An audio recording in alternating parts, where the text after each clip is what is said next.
Soy el profesor Nick y a lo largo de mi carrera como docente he sido capaz de reunir una gran cantidad de anécdotas e historias en diversos lugares y de la boca de quienes las han protagonizado. Estas son algunas de ellas. Bienvenidos a...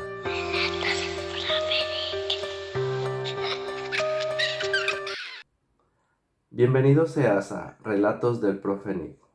Hoy te compartiré una historia titulada El toro y la muerta. Espero que sea de tu agrado. Esta historia llegó a mí a corta edad de boca de mi abuela materna. Fue ella quien con esta historia se encargó de llamar más mi atención hacia este tipo de historias. Contaba ella que cuando era niña conoció esta historia y trata sobre un hombre de mediana edad llamado Aristeo. Él era un hombre que contrajo nupcias con una joven llamada Magdalena.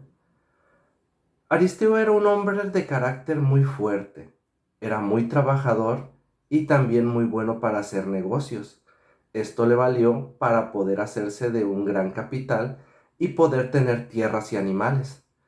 Construyó su casa un poco lejos del pueblo, pues él tenía la intención de construir corrales además de cultivar la tierra. A los pocos años ya había logrado establecer un rancho ganadero de considerable tamaño, además de que diariamente sus trabajadores se encargaban de hacer prosperar todos sus cultivos. Por otro lado, tenemos a Magdalena. Magdalena era una mujer sumisa. Como las mujeres de su época, se dedicaba a las labores del hogar. Ella diariamente lavaba, planchaba, hacía la comida y se dedicaba a todo el quehacer que había en la casa. Entonces, ella tenía para sus ratos libres un pasatiempo muy poco común para esta época, pues generalmente las personas no tenían mucha escolaridad y eran pocos los que sabían leer y escribir.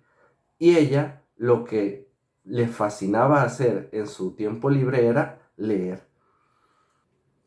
Cierto día, al volver hambriento a casa Aristeo, por no haber desayunado antes de salir temprano de su casa, regresa y llama a su mujer. Al no escuchar respuesta de ella, esto le pareció demasiado extraño, pues Magdalena sabía que era un hombre de carácter fuerte y por eso siempre trataba de contestarle al primer llamado. Entonces Aristeo siente un aire de extrañeza, hay algo alrededor que lo siente extraño, hay un ambiente pesado. Luego vuelve a llamar a su esposa nuevamente y de nuevo no recibe ninguna contestación. Comienza a buscarla dentro y fuera de la casa. No la encuentra por ningún lugar hasta que llega a la habitación donde ellos duermen. Y al poner un pie dentro del dormitorio, siente como una helada descarga recorre todo su cuerpo, desde la punta de los pies hasta la nuca, al ver que en el suelo se encuentra postrado el cuerpo inerte de su amada. Rápidamente se lanza al suelo para auxiliarla, pero desafortunadamente todos sus intentos de ayudarla son infructuosos, y con gran pesar en su corazón, Aristeo no hace más que afrontar la triste realidad. Su esposa ha fallecido. Aristeo permanece recostado, abrazando el cuerpo pálido y helado de Magdalena. El tiempo pasa y Aristeo es golpeado por la triste realidad. De la forma más delicada que puede, toma el cuerpo de su amada, lo levanta y lo lleva hacia el baño que se encuentra en la parte posterior de la casa. La desviste y procede a lavarla, mientras acaricia con ternura su rostro. Luego procede a secarla y la lleva nuevamente al interior de la casa. Dentro la seca perfectamente y la acuesta en un catre. Recordemos que en estas épocas todavía no era muy común tener camas, entonces se utilizaban los catres para dormir. Entonces Aristeo procede a buscar un vestido específico. Es un vestido que es el favorito de su esposa. un vestido blanco con holanes que ella misma había confeccionado.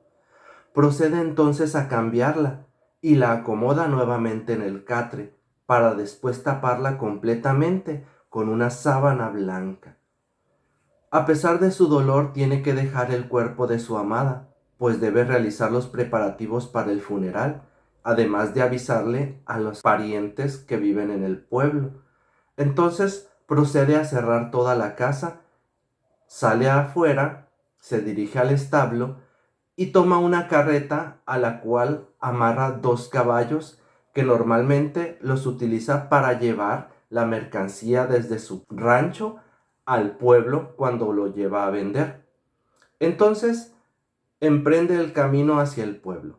Aproximadamente tarda unos 40 minutos más o menos en hacer este recorrido. Al llegar al pueblo, se dirige primeramente hacia la casa de sus suegros. Con gran pesar les explica todo lo que ha ocurrido y luego se dirige a casa de sus padres, donde hace lo propio. Y posteriormente, de paso, llega hacia la tienda del pueblo. Al ser una tienda de pueblo, en estas épocas se acostumbraba que eran lugares que tenían un gran surtido de productos, porque el pueblo más cercano estaba muy lejos y estas tiendas debían estar bien surtidas para cubrir con todas las necesidades de las personas del pueblo y de los pueblos vecinos que así lo necesitaran también. Entonces, ahí encarga las cosas que va a necesitar, como velas, compra el ataúd y todos los utensilios que cree que va a necesitar para el velorio. Los sube a la carreta y al irse llega a la iglesia para avisar al cura para que también asista a su rancho al velorio. Para este momento, la noticia ya ha recorrido por completo el pueblo y mucha gente ya está reunida en el frente de la iglesia, dispuesta a ir hacia el rancho para comenzar el velorio. Recordemos que en estas épocas era muy poco común que se realizaran autopsias o que se prepararan los cuerpos, ya que no era muy común que hubiera muertes violentas o de algún tipo extraño. Por eso veían este tipo de muertes como algo natural. Entonces, se debía realizar rápidamente el velorio, puesto que al no prepararse los cuerpos, estos podían descomponerse más rápidamente y por eso la urgencia de realizar los velorios rápidamente para enterrar a los difuntos. Es así como Aristeo se adelanta y comienza su trayecto de regreso a casa para arreglar todo para que cuando las personas lleguen ya esté todo listo. Al llegar a su casa, se baja de la carreta, toma algunas velas y se dirige hacia la habitación donde había dejado a su amada. Abre la puerta y nuevamente se queda helado al percatarse de que su mujer no se encuentra donde él la había dejado sobre el catre, pero ve la puerta que da hacia el patio trasero que se encuentra abierta. Entonces, con precaución, miedo y mucha cautela, avanza lentamente hacia el patio y en cuanto atraviesa la puerta, cae arrodillado, pues el temor se apodera de él. En cuanto atraviesa la puerta, cae arrodillado, pues el temor lo invade. Frente a sus ojos se encuentra una escena horrorosa. Magdalena está en medio del patio sosteniendo en sus manos aquella sábana blanca con la que Aristeo la cubrió antes de salir.